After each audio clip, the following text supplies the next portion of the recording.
everyone, welcome to UPDC Special International Women's Day Conversation. I'm Lola and I'm excited to be hosting today's discussion, Accelerate Action, Empowering Women to Take Charge of Their Careers. This year's IWD's theme, Accelerate Action, is all about pushing forward, breaking barriers and creating opportunities. And today we have inspiring women who have done just that. First, we have Ms. Tokumbolawa, Managing Director, UPDC FM. She's a seasoned leader who has navigated the corporate world with strategy and resilience, and we are so going to listen to her insights today. We also have Tolulope Aka. She's an associate project manager who is making great strides in her career, and today she's going to bring in a fresh perspective on career growth as a rising professional. We have Mrs. Folake Kalaro, Director Corporate Services, who plays a vital role within the organization. Her perspective on leadership and workplace culture will be invaluable to us today.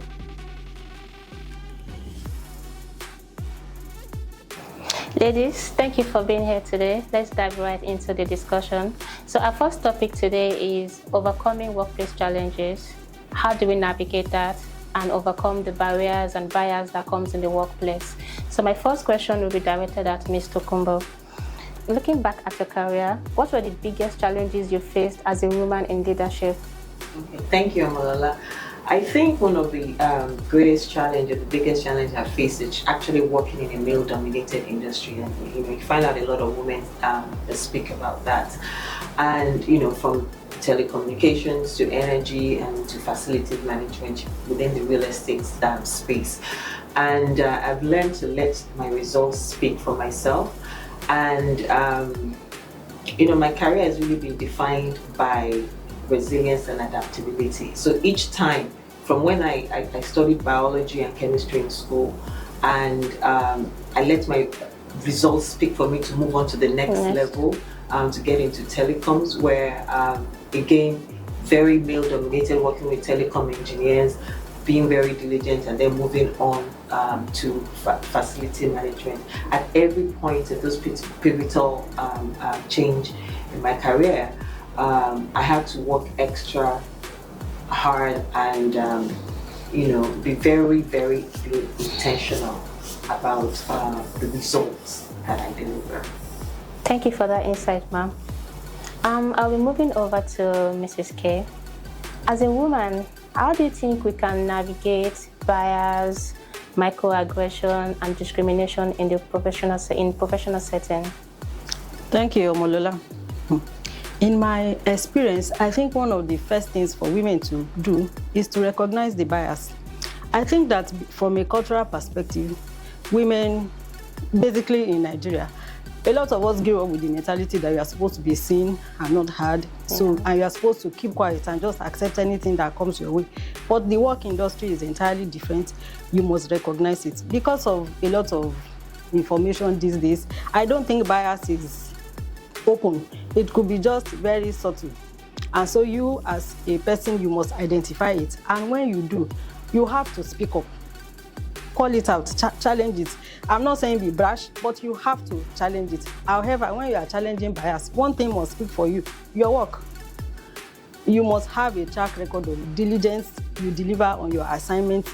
You just pull it together so that when you are challenging, everybody will not think, see who is talking. It is, they know that you deliver. So when you are speaking, everybody listens to what you have to say. So first is recognize, speak up, and then challenge status quo. I think a lot of people are just too quiet. You just accept anything that comes. No, speak up, and then also it's important for you to have a network of people, women around you, that you can do this together. Don't just try and challenge anybody in a reckless fashion. You can have seminars. For example, in UPDC, we have town hall meetings. At these meetings, we can talk about some of these things. So you understand, recognize pattern, be somebody who is worthy of challenging status quo, that is, you are diligent, you are hardworking, and then also speak up. Thank you very much for that, ma'am. So this way we've learned that we have to notice the bias the microaggression, we have to see it, then we'll find a way to address it. But at the same time, we have to let our work also speak for us. So moving on to Tolu, our dynamic associate project manager. I'd like to ask you, what strategies has helped you gain visibility in your field, being a male-dominated field too?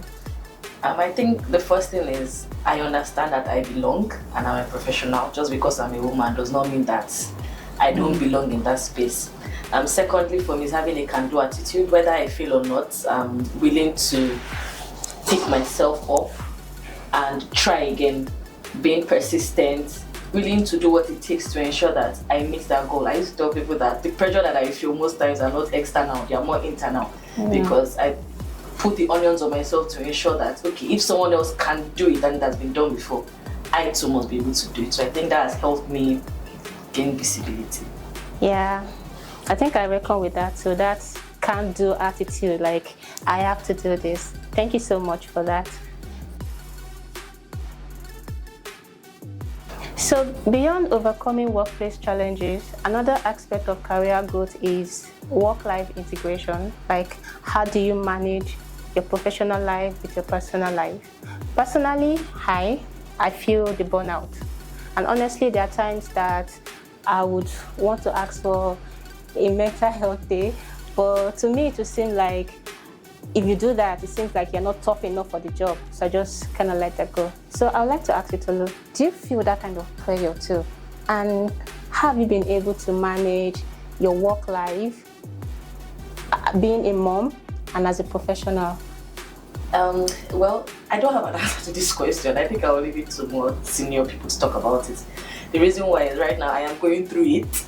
I have a 14-month-old that is attention seeking. Once I'm home, I can't do anything. I actually paid for a course to do in January. Thank God it's a self-paced course. I've not been able to diligently follow through with it, as well as making sure that I still connect with my husband. So I think I'll sit this question out because I have no answer. I feel you, sister, because personally, it's also for me like that, like having to manage home and work. It's really a tedious place. So I think I'll start with Mrs. K. Oh, right. So this is actually real life situation and it's real. I'm glad that both of you mentioned your challenge. So looking at it, I believe that personal work-life balance that we say is a myth.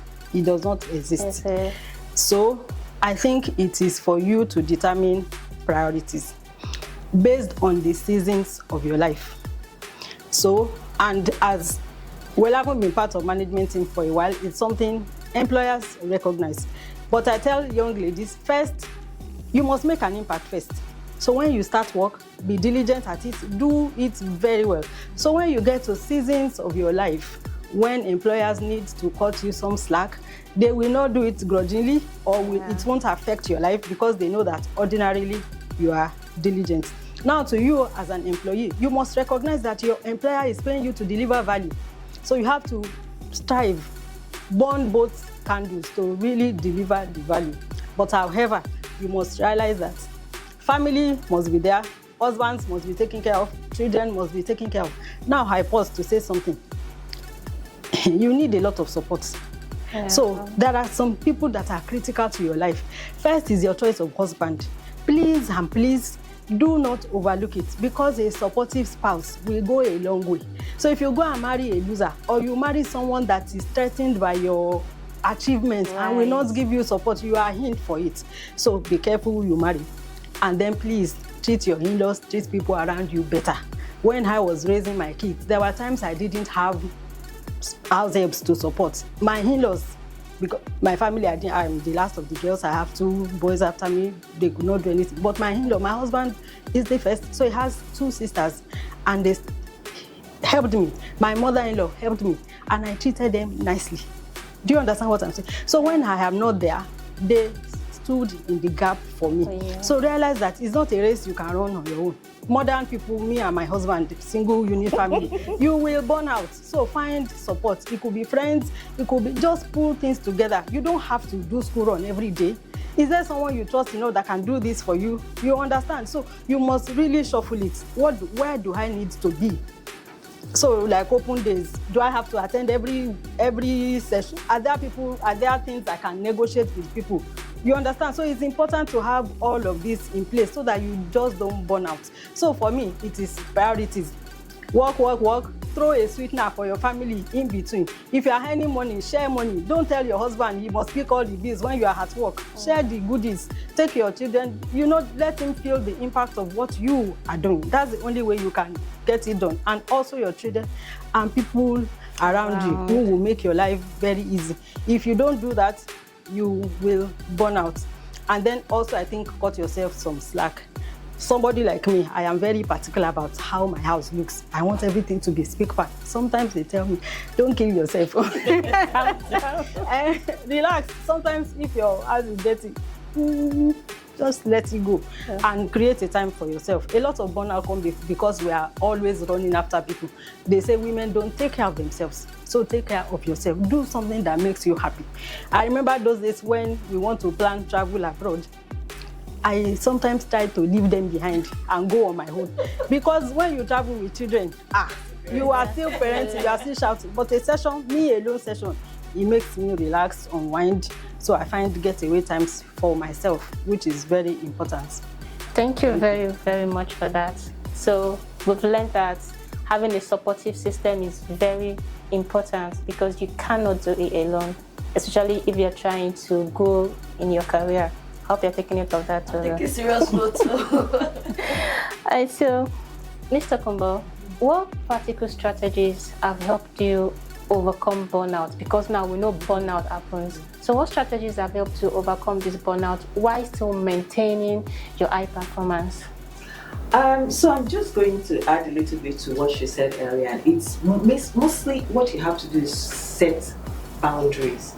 So what I find is I tend to work long hours, but I have the time that I set, you just have to set the hours for personal time and hours for work. That helps a lot. And then the other thing is, basically what I do is also to try and self-care. Yeah. Self-care. I look forward to, I do my nails, go for facial, massage. It doesn't have to be expensive, just get people around, and I do that deliberately just to distress and just to get time out of the environment that is stressing me out. So I think it's very important for women to take care of themselves, whether you're going for social events, put that time, because it's very easy to walk through all the time. And then lastly is is to delegate, and delegate a lot of things, and also to just trust the team that you're delegating and to be in charge. So whether it's somebody that is taking care of your child, you have to delegate properly, set this is what time, so that you are comfortable when you're away. You let them know this is what they take at this time, this is not what they're not allowed to be. You also treat it like you treat delegation at work. That way, whether it's your personal life and when you want to take time off, you have someone that is being carefully trained by you, or that you trust to take over everything that you need to do. So pretty much those are the kind of things that I do, and I'll advise other ladies in addition to what ladies have mentioned. So I have a follow-up question to that, which is, how can organizations help foster this support, this work-life integration for employees? How do you think organizations can help foster that environment? So we talk about flexi work. Now, flexi work doesn't necessarily mean hybrid. Okay. So there are different strategies in terms of when you have what you call flexi work. You can have few days, maybe 4 working days, work longer, or project-based, deliverable-based, and also part of performance management, having some of the treats. Basically, when we meet the certain milestones, these are the things Like, so it no longer becomes work. It's something that you enjoy. Then being very deliberate and intentional about training, seeking, helping them understand what, helping them discover their passion. Sometimes when you're very passionate about something, you do it diligently, and then you are able to also put in place your, set your time aside as well. So I just think it's just to, that's what I call flexible. And like she said, also have in-laws and family members that will love your child, and as opposed to hiring outsiders, and that helps a lot. I think that's the challenge that I'm having. Like, so my in-laws are not in Lagos. No. I have a brother that is not in Lagos. My dad cannot help me out. Then I think right now my son is going through a season of sleep regression, and my husband is quite helpful. So I'm quite glad I still have the support of the husband. But putting my child in the hands of somebody is where I've not been able to win the battle with him. Yes, he does help me with school runs from time to time. Actually, he does most of the dropping and picking up. But once I come back from work, if I close the kitchen door, my son is right at the foot of the door waiting for me to come out until he sleeps. And I realized that when I started the course in January and I was reading and doing all of that, I realized I started moving towards it. So I started feeling jealous. I had to start paying attention to it. So by the time he sleeps by 10, 11, yeah, but now I can't open anything. My brain can't. Yeah, because it's late at night. Yes, so that's where I'm having. Maybe you took on too much. At this stage might not be the time for you to do the course. Absolutely. You may have to let it go a bit. That's insightful. Yes. Yeah, because when you have young children, that's why some women would, during the time they are rearing children, they would like take it easy. So, and you find some have their children in quick succession, maybe 2 years, 1 year, so that I'd finish parenting, then I face my career full blast. I think mine is, the craziest part about mine is I wanted more. Before UPDC, I was working from home. So at a point, I felt like stuck, like I needed to do more. So needing to do more would be me moving out of my comfort zone. So that's like me leaving Ibadan to come to Lagos to work. So every week I have to go back home. So it's crazy. At the stress. So having to do that for the past 1 year, I would say it's one of the toughest things I've had to do. Yeah, and that's why the flex work that I was talking comes in place. In terms of, if you know that, I don't know, maybe your sales target, for example, is 12 million. You can make that in 1 day. That's what the company wants. They want, for this particular period, we want this to happen. And how you get it done within that period, it's up to you. For certain roles, it's okay, but for other roles where you have to be hands-on, it might be quite challenging.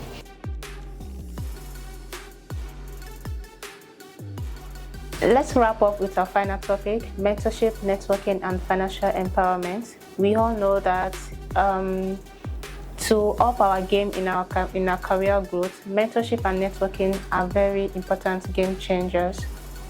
So I'll be starting with Tolu. I'd love to know, have you had any mentors and how have they helped guide your career? I would say my primary mentor, but the greatest mentor I've ever had was my mom, or is my mom. I saw her take government work very personal. I remember when I was in primary school, she was transferred to APT and people were convincing her to quit. She was like, if she quits, all the energy that she has, how will she distribute it? So she persevered through all of that. I rose up to be a director in NAFDAC. I think I did was 50 or so. So she's been my greatest mentor. She was like an encyclopedia for details of cases that they were doing in NAFDAC. Like everywhere she worked, there were always good reports about her. And I think that's my greatest mentor, really. Awesome. That's good. Mrs. K, women in professional settings, how can they negotiate for better pay, for promotions, and to help their financial growth? So, I think the first place is to know your worth. What are you worth as a person? I find that a lot of women, we downplay our achievements. If you see how men talk about, in fact, when they can't do it, they put on so much attitude that you would be convinced about that they have all the skills and ability. And I think it's something women should learn. Don't downplay your achievement. Know what you are worth. And then track your achievements. If you ask somebody, recently some of my team members came and said, oh, pay raises. And I said, okay, tell me about value that you have had to the organization. The company is all about value. And it was very difficult for them to articulate the value they have added to the business. Look at the information. You can give us information, trends. So are we using consumables more? Do we need to cut down on it? Toners, papers? Are we spending so much money? Which aspect can we watch? So track all those things. And so when you are negotiating, you have something to talk about. And be confident. Be confident about what you have achieved. So when you are talking from, don't say, I hope you can give me pay raise. I deserve a pay raise because I've done all of this, I've done this, I've done that. You are very articulate about all what you have done. And people will start to perceive you in a very different light. And then I tell people all the time, be visible. Be known for something. Solve a problem. Showcase yourself. Don't go under. Because if people can, perception is everything. My boss says it all the time. Perception is everything. There are times he would ask, what does that person do? And you think that kind of person can go for a pay? No way. So be visible. Let us see you. Showcase your talent. Showcase your gift. Take on higher responsibility. Just do something. Don't just sit down there. And then when opportunity comes, people should be aware of timing. Times for pay. Don't just come randomly. After we've done performance appraisals, annual reviews, you've done a major project, those are the times you can slot in conversations about pay. Yes. And then, of course, you should be mindful of how much the company is earning. We want to increase your pay, but we can't afford it. So you may need to look elsewhere for this. That's why your career path is important to you. You can't hang it on a company. You must have plans, what I want to do at social stage, so you can determine, this company is not doing anything. Is it time to jump on another ship? Do I persevere? Does it make sense for me to keep staying here at their career prospects? And there are things you can also negotiate outside money. Like Tokumbo talked about flexi hours, bonuses. If you can't do every month, company makes money, do I make money? A host of other things, retirement, specs. If I go, can you make me consultant? What other things can you throw in the mix to sweeten it for me? So those are kind of things you would consider. But please, I emphasize hard work, diligence, know your worth, track your performance in a way that adds value to the company. And that, if you do all that, I'm sure you can get there. My take home from this is to be visible. Find solution to something. Take charge of something. That way you're bringing a value that you can hold on to, like, oh, this is what I'm bringing to the table for you. Thanks so much for that, Mrs. K. So now, Mr. Kumbo, looking towards financial empowerment, what strategies or decisions have you made that has helped you improve yourself, increase your financial capabilities, that has also helped your long-term career? And also, what financial pitfalls would you advise women to avoid? I think one of the greatest things that I've done that I like is diversified investments. And I find out that with ladies, when we talk about investment, everybody is talking about how much they're making or whatever. Even if it's 10 naira that you put aside. I was very early on in my life, I've been very deliberate about making sure that I put money aside.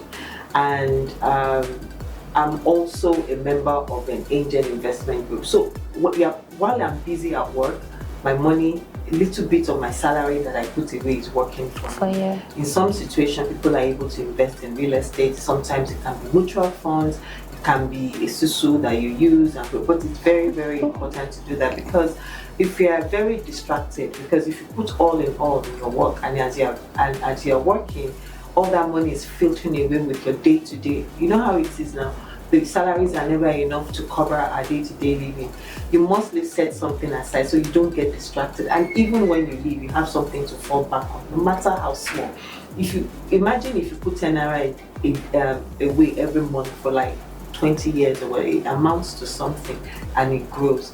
So that I think has been very helpful for me.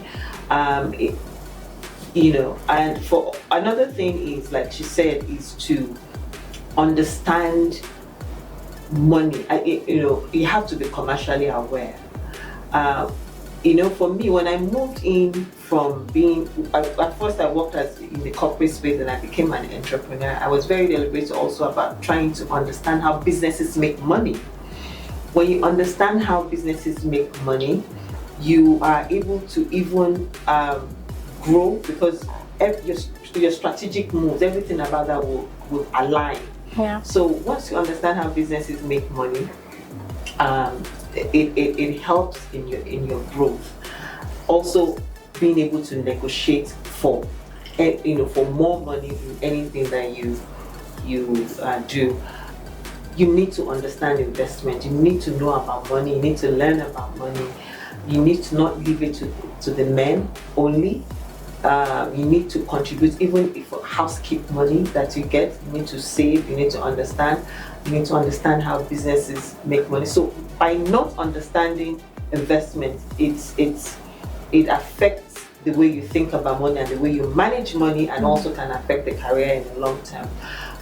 Also, by not understanding how businesses make money, you can, be hopping from one place to the other looking for salaries, while maybe that may not align with the strategic direction in which you want your career in, because you haven't really saved enough, or you haven't really put some things in place.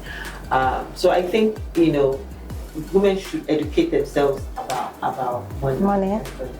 So that's pretty much what I have. Thank you very much. Can I throw something in? Yes, please. We should cut waste. A lot of women, we don't realize it. Yeah. We buy all sorts. Ashwebi, Yes. all those things. Yeah. Latest wig in town, new bag, new designer shoes.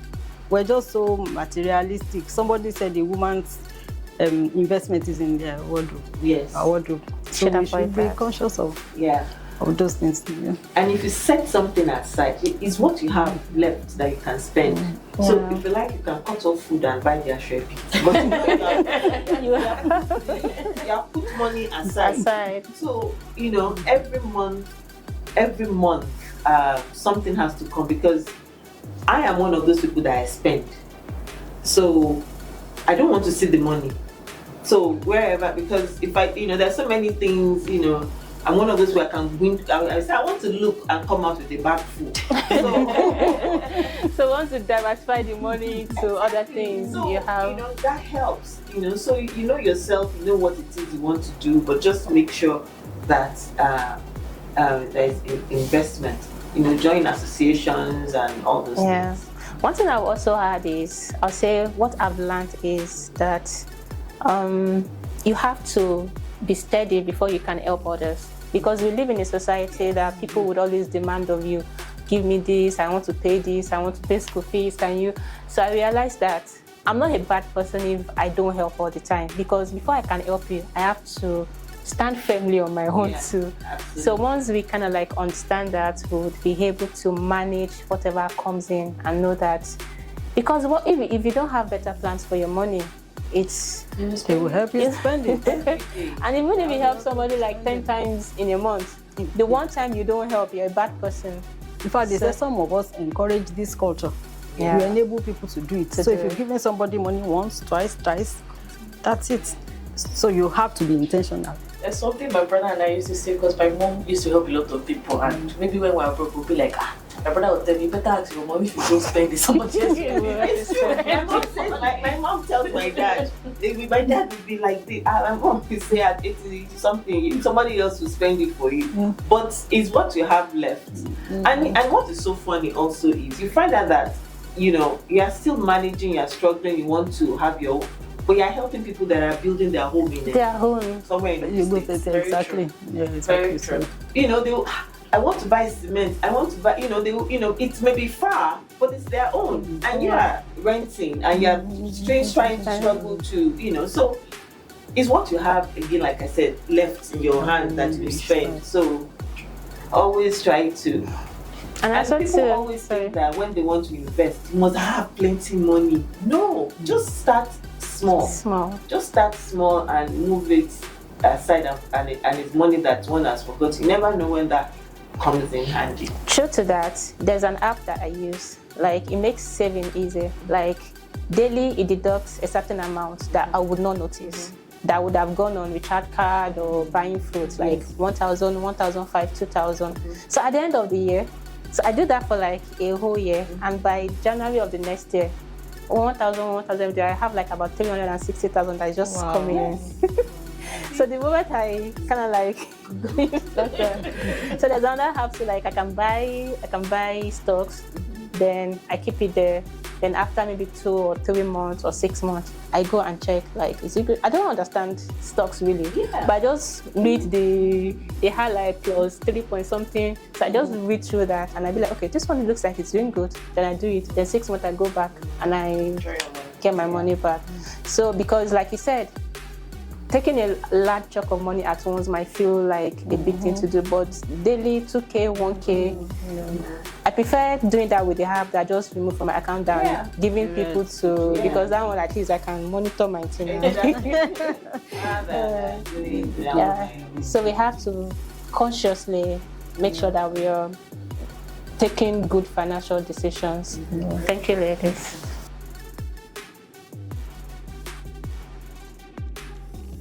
What an insightful conversation it has been. So I want to have a quick fire round question. I'll start with Mrs. K. I'll say, like, what is the best career advice that you've ever had, maybe from someone that you would like to share, or that you've come to on your own and you would love to share with everyone? Thank you, Omolola. Be visible. In fact, that's something, I remember when I started my career, I used to think that I do a lot of work. So I'm always in my office, working.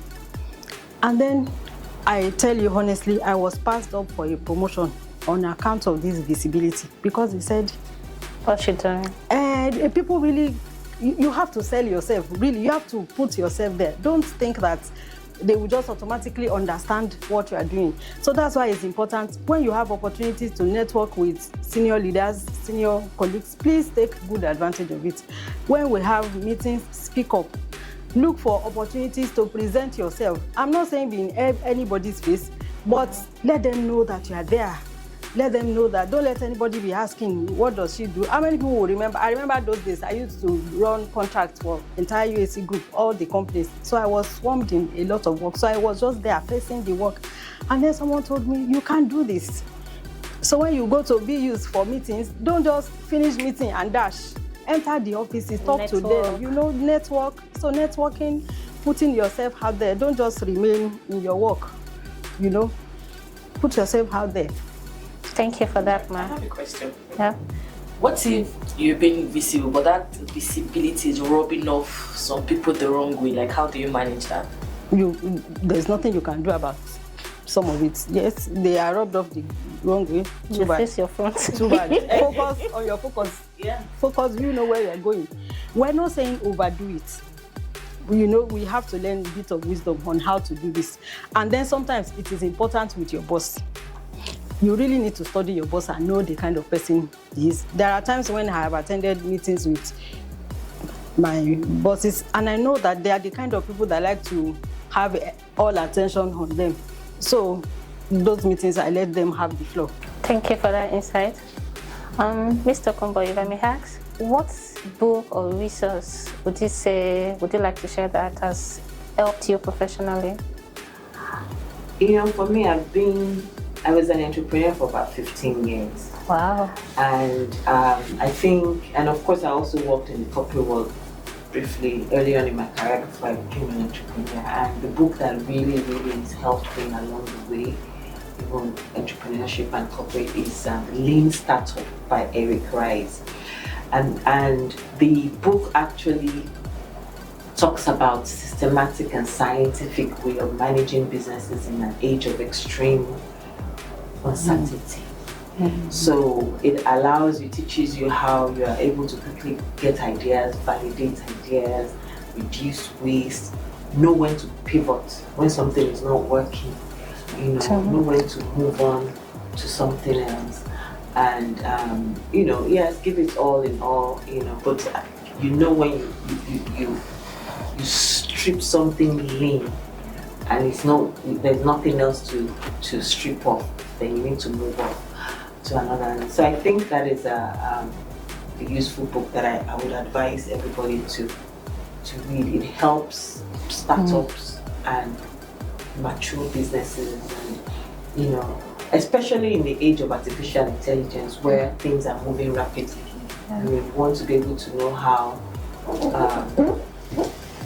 you can navigate this age, the speed at which we are going and for certain times that we have with all these wars and everything going on. It's been an insightful conversation, and I would really love to appreciate our two directors. It's been lovely learning from their experience, their wisdom, and practical strategies. Tolu, as a rising professional, would you want to ask any of our directors questions, or tell us what struck with you in this conversation today? What are you taking home from this discussion? So what I'm taking home is knowing that I need to continuously work hard, be diligent, because that's the only way you can actually defend yourself and defend what you do. I also learned about financial literacy from her. It does not matter how big or how small, just do something and continue putting something aside. And I think I'm quite privileged to actually have this interview with them and listen to the words of wisdom that they've dropped to me. Yeah, me too. Thank you very much. So I would want to sincerely thank our guests today, Ms. Tokumbolawa, Tolulope Aka, and Mrs. Folake Kalaro.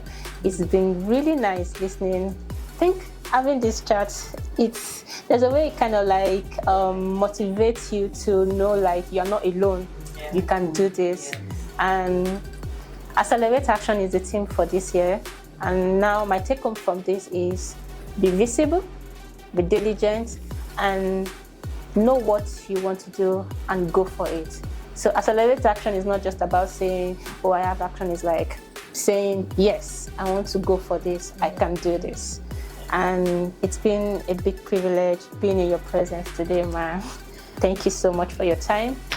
I hope we can do this one more time. Thank you. Thank you.